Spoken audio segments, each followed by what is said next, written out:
dutegereza gutahura twese dutahura yuko itunga riva mu mwimbu, hanyuma kandi ko mukumva yuko uburongozi bw'igihugu cyane igihugu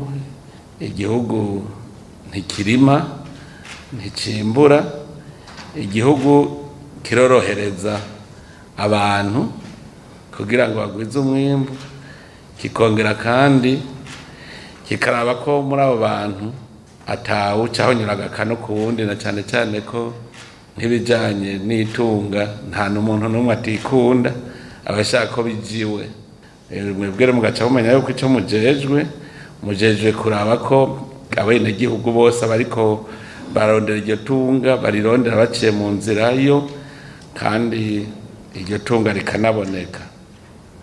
Rero twese turazi yuko ikimenyetso cy'itunga ari amahera, mugabo rose amahera nta mwimbu wagize, si ikimenyetso cy'itunga ahubwo n'ikimenyetso cy'ubwoko.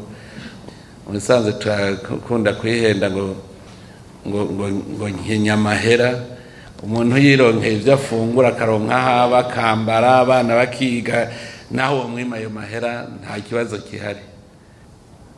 Burya twebwe ingorane zindi tugira nuko umenga igihugu twaracibagiye,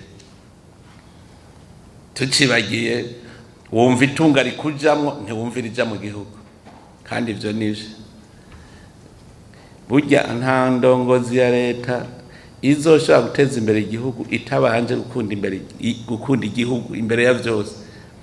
Kwiyumvira ubanze wiyumvirira igihugu imbere ko wiyumvira wewe uri umugenda, uzopfa abana bawe bazosigara, none bazosigara beshwaho n'iki?